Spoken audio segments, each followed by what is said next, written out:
ನೋಡಮ್ಮ ನೀನು ಹೈಟಿಗೆ ತಕ್ಕನಾಗೆ ನೀನು 50 kg ಇರಬೇಕು. ಸೊ 3 ಮಂತ್ಸಲ್ಲಿ 20 kg ವೆಯ್ಟ್ ಲಾಸ್ ಮಾಡ್ಕೊಂಡು ಬಾ ಅಂದರೆ ನೀನು ನನ್ನ ಹತ್ರ ತಿರ್ಗಾ ಬರೋದೇ ಇಲ್ಲ. ನಿಂಗೆ ಶುಗರ್ ಬರುತ್ತೆ, ನೀನು ಲೈಫ್ ಲಾಂಗ್ ಸ್ವೀಟ್ ತಿನ್ಬೇಡ ಅಂತಂದರೆ she feel very depressed.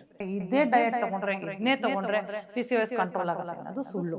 PCOS ನಲ್ಲಿ ನಾನು ಹೇಳಿದೆ ಡಯಟ್ ಮಾಡಬೇಕು, ಎಕ್ಸಸೈಸ್ ಮಾಡಬೇಕು, ನಿದ್ದೆ ಮಾಡಬೇಕು ಚೆನ್ನಾಗಿ ಅಂತೆಲ್ಲ ಹೇಳ್ತೀವಲ್ಲ, it's A very generalised statement. PCO ಇವೆಲ್ಲ ಮಾಡೋದ್ರ ಉದ್ದೇಶ ಏನಂದರೆ ವೆಯ್ಟ್ ಲಾಸ್ ಮಾಡ್ಕೋಬೇಕು.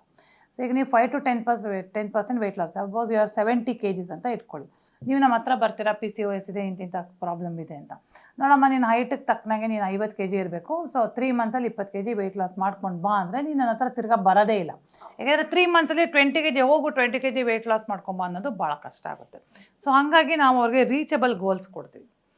3 ಮಂತ್ಸಲ್ಲಿ ಒಂದು 3 kg ವೆಯ್ಟ್ ಲಾಸ್ ಮಾಡ್ಕೊಂಬ. ಸೊ ಅವ್ರ ಕೈನಲ್ಲಿ ಮಾಡೋ ಥರ ಇರಬೇಕು, ಟೈಮ್ ಫ್ರೇಮ್ ಕೊಡಬೇಕು, ಮತ್ತು ಅವ್ರ ಕೈಯಲ್ಲಿ ನಾವು ಕಮಿಟ್ಮೆಂಟ್ ತೊಗೋಬೇಕು. ಅರ್ಥ ಆಯ್ತಾ? ನೋಡೋ ನಿಂದಿನ ಮತ್ತು ಅವ್ರಿಗೆ ನಾವು ಪದೇ ಪದೇ ಕ್ರಾಸ್ ಚೆಕ್ ಮಾಡಬೇಕು. ಡಯಟ್ ಮಾಡ್ತಾ ಇದ್ದಾರೆ. ಈಗ ಚಿಕ್ಕ ಮಕ್ಳು ಬಂದರೆ ಅವ್ರ ಅಪ್ಪ ಅಮ್ಮಂಗೆ ಹೇಳ್ತೀವಿ, ಇಲ್ಲ ಹಸ್ಬೆಂಡ್ಸ್ಗೆ ಹೇಳ್ತೀವಿ, ಇಲ್ಲಾಂದ್ರೆ ಅವ್ರಿಗೆ ಎಜುಕೇಟ್ ಮಾಡ್ತೀವಿ. ನೋಡಿ ನೀನು ಒಂದು ಡೈರಿ ಮೇಂಟೈನ್ ಮಾಡು, ಎಷ್ಟು ದಿನ ಎಷ್ಟು ಎಕ್ಸಸೈಸ್ ಮಾಡಿದೆ, ಡಯಟ್ ಮಾಡಿದೆ ಅಂತ. ಸೊ ನಾವು ಆ ಥರ ಒಂದು ಮೆಥಾಡಿಕಲ್ ಅಪ್ರೋಚಲ್ಲಿ ಹೋದರೆ ಅವರಿಗೆ ಒಂದು ಸಮಾಧಾನವೂ ಸಿಗುತ್ತೆ. ಇದು ನನ್ನ ಕೈನಲ್ಲಿ ಮಾಡ್ಬೋದಪ್ಪ, 3 kg ತಾನೇ ನಾನು ಮಾಡ್ಕೊತೀನಿ, ಹೆಂಗೋ ವೆಯ್ಟ್ ಲಾಸ್ ಮಾಡ್ತೀನಿ ಅಂತ ಅವ್ರಿಗೆ ಹುಮ್ಮಸ್ ಬರುತ್ತೆ. So that is one approach we do. Even ಡಯಟಿಗೆ ಬಂದಾಗ್ಲೂ ಅಷ್ಟೇ, ಆ್ಯಸ್ ಐ ಟೋಲ್ಡ್ ಯು, ಈ PCOS ಇರೋರಿಗೆ ಆಲ್ಮೋಸ್ಟ್ ಅರೌಂಡ್ 70-80% ಜನರಿಗೆ ಇನ್ಸುಲಿನ್ ರೆಸಿಸ್ಟೆನ್ಸ್ ಅಂತ ಇರುತ್ತೆ. ಆ ಇನ್ಸುಲಿನ್ ರೆಸಿಸ್ಟೆನ್ಸ್ ಅನ್ನೋ ಒಂದು ಕಂಡೀಷನು ಪ್ರೀ ಡಯಾಬಿಟಿಸ್.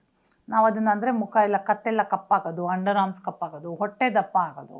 ಆಯಿತಾ? ಹೆಣ್ಮಕ್ಳಿಗೆ ಯೂಶ್ವಲಿ ಹೊಟ್ಟೆ ದಪ್ಪ ಆಗೋಲ್ಲ, ಅವ್ರಿಗೆ ಹಿಪ್ಸ್ ದಪ್ಪ ಆಗೋದು. ಬಟ್ ದಪ್ಪ ಆಗ್ತಾ ಹೊಟ್ಟೆ ದಪ್ಪ ಆಗ್ಬಿಡೋದು. ಮತ್ತು ಯಾವಾಗಲೂ ಸ್ವೀಟ್ ತಿನ್ನೋಣ ಅನ್ನೋ ಕ್ರೇವಿಂಗು, ಒಂದು ಡಿಪ್ರೆಷನ್ನು, ಒಂಥರ ಲೇಸಿನೆಸ್ಸು, ಆಲಸ್ಯ ಎಲ್ಲ ಈ ಇನ್ಸುಲಿನ್ ರೆಸಿಸ್ಟೆನ್ಸಿಂದ ಆಗುತ್ತೆ. So and they are more prone for developing diabetes litre in life ಅಂತ ಅಲ್ವಾ. ಸೊ ಅವರಿಗೆ ಈಗ ಒಂದು 18-20 ವರ್ಷದೊಳು ಬರ್ತಾಳೆ, ಅವಳಿಗೆ ಇನ್ಸುಲಿನ್ ರೆಸಿಸ್ಟೆನ್ಸ್ ಇದೆ ಅಂದರೆ, ನಿಂಗೆ ಶುಗರ್ ಬರುತ್ತೆ, ನೀನು ಲೈಫ್ ಲಾಂಗ್ ಸ್ವೀಟ್ ತಿನ್ನಬೇಡ ಅಂತಂದರೆ ಶಿಲ್ ಫೀಲ್ ವೆರಿ ಡಿಪ್ರೆಸ್ಡ್. ಆಯಿತಾ? ಸೊ ನಾವು ಅವ್ರಿಗೆ ಏನು ಮಾಡ್ತೀವಿ ಅಂತಂದರೆ, ನೀವು ಇಂಥ ತಿನ್ನಬೇಡ, ನೀನು ಗೋಬಿ ತಿನ್ನಂಗೆ ಇಲ್ಲ, ಪಾನಿಪುರಿ ತಿನ್ನಂಗೆ ಇಲ್ಲ ಲೈಫ್ ಲಾಂಗ್ ಅಂದರೆ ಇಟ್ಸ್ ವೆರಿ ಡಿಪ್ರೆಸಿಂಗ್. ಅವ್ರು ಏನು ಮಾಡ್ತಾರೆ, 15 ದಿನ ತಿನ್ನಲ್ಲ, ಆಮೇಲೆ ರೀಬೌಂಡಲ್ಲಿ ಹೋಗಿ ಎಲ್ಲೋ ಹೋಗಿ ತಿನ್ಕೊಂಬಂದ್ಬಿಡ್ತಾರೆ. So what I tell my patients is, ಈಗ ನೀನು ಏನೇನು ತಿಂತಾ ಇದೆಯಾ ಅದಕ್ಕೊಂದು 30% ಡಿಸ್ಕೌಂಟ್ ಕೊಡು. ಸೊ ವಾಟ್ ಎವರ್ ಕ್ಯಾಲರೀಸ್, ನೀವು 2000 ಕ್ಯಾಲರಿ ಎಷ್ಟು ಫುಡ್ ತಿಂತಾರೆ 30% ಡಿಸ್ಕೌಂಟ್ ಕೊಡು. ಒಂದು 600 ಕ್ಯಾಲರಿ ಕಡಿಮೆ. ಈಗ 4 ಚಪಾತಿನ 3 ಮಾಡಿ, 4 ಇಡ್ಲಿ 3 ಮಾಡಿ, ಈಗ ವಾರಕ್ಕೆ 3 ಸತಿ ಪಾನಿಪುರಿನ 1 ಸತಿ ಮಾಡಿ. ಆ ಥರ ಏನಾಗುತ್ತೆ, ಆಗ ಅವ್ರಿಗೆ ಎಲ್ಲ ಸ್ವೀಟು ತಿಂತೀರಾ, ನಾವು ಕೆಲವ್ರು ದಿನ ಸ್ವೀಟ್ ತಿಂತೀರಾ, ಅದನ್ನ ವಾರಕ್ಕೆ 1 ಸತಿ ಮಾಡಿ. ಹೊರಗಡೆ ತಿನ್ನೋದು ಅಷ್ಟೇ, ವಾರ ಹೋಗೋದ್ರ ಬದಲು ತಿಂಗಳಿಗೆ 2 ಸಲ ಹೋಗಿ ಅಂದಾಗ ಅವ್ರಿಗೇನಾಗುತ್ತೆ, ಓಕೆ ನನಗೆ ಇವರು ಬೇಡ ಅಂತ ಹೇಳಿಲ್ವಲ್ಲ, ನಾನು ತಿನ್ಬಹುದು ಅಂತ, ಅದು ತಿನ್ಬೋದು ಅನ್ನೋದೇ ಒಂದು ಅರ್ಧ ಸಮಾಧಾನ ಆಗುತ್ತೆ. And once they start losing weight, ಅವ್ರೊಂದು 2-3 kgs ವೆಯ್ಟ್ ಲಾಸ್ ಆಗ್ತಾರೆ, ಮತ್ತು ಅವ್ರಿಗೆ ಇನ್ಸುಲಿನ್ ರೆಸಿಸ್ಟೆನ್ಸ್ ಕಡಿಮೆ ಆದಾಗ ದೇ ಸ್ಟಾರ್ಟ್ ಲುಕಿಂಗ್ ಬೆಟರ್. ಅವ್ರ ಕಲರ್ ಚೆನ್ನಾಗಾಗುತ್ತೆ, ಪಿಂಪಲ್ಸ್ ಕಡಿಮೆ ಆಗುತ್ತೆ. ಆವಾಗ ಅವ್ರಿಗೇ ಇಲ್ಲ ನಾನು ಇನ್ಮೇಲೆ ತಿನ್ನಬಾರ್ದು, ನಾನು ಯಾಕೆ ತಿನ್ನಬೇಕು, ಅವಾಯ್ಡ್ ಮಾಡೋಣ ಅಂತ ಅವ್ರಿಗೆ ಸೆಲ್ಫ್ ಕಂಟ್ರೋಲ್ ಬರುತ್ತೆ. ಸೊ ಹಾಗಾಗಿ diet plan, there is no strict diet plan. Internationally ಸುಮಾರು ರಿಸರ್ಚ್ ಆಗಿದೆ, ಇದೇ ಡಯಟ್ ತೊಗೊಂಡ್ರೆ, ಇದನ್ನೇ ತೊಗೊಂಡ್ರೆ PCOS ಕಂಟ್ರೋಲ್ ಆಗುತ್ತೆ ಅನ್ನೋದು ಸುಳ್ಳು.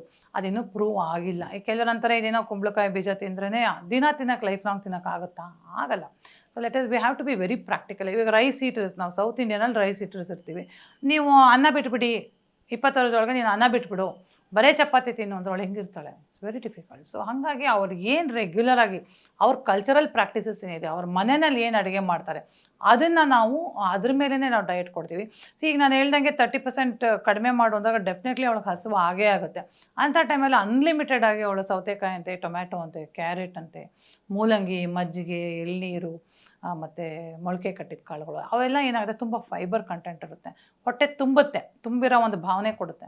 But at the same time ಅಷ್ಟೊಂದು ಕ್ಯಾಲೋರೀಸ್ ಇರೋಲ್ಲ. ಸೊ ಹಾಗಾಗಿ ನಾವು ಇಂಡಿವಿಜುವಲ್ ಪ್ಲ್ಯಾನ್ಸ್ ಮಾಡಬೇಕು, ಅವ್ರ ಕೈಯಲ್ಲಿ ಮಾಡೋ ಅಂಥ ಡಯಟ್ ಕೊಡಬೇಕು. ಅರ್ಥ ಆಯ್ತಾ? ನೀನು ಇದನ್ನೇ ತಿನ್ನಬೇಡ, ಅದನ್ನೇ ತಿನ್ನಬೇಡ ಅಂದರೆ ಅವ್ರು ಆಮೇಲೆ ನಮ್ಮ ಹತ್ರ ಬರೋದೇ ಇಲ್ಲ. ಅವರು ರೆಬೆಲ್ ಆಗಿ ಜಾಸ್ತಿ ತಿಂದುಬಿಡ್ತಾರೆ. ಅಡೋಲೆಸೆನ್ಸ್ ಪರ್ಟಿಕ್ಯುಲರ್ಲಿ ಅವ್ರು ಓವರ್ ಈಟ್ ಮಾಡಿಬಿಡ್ತಾರೆ.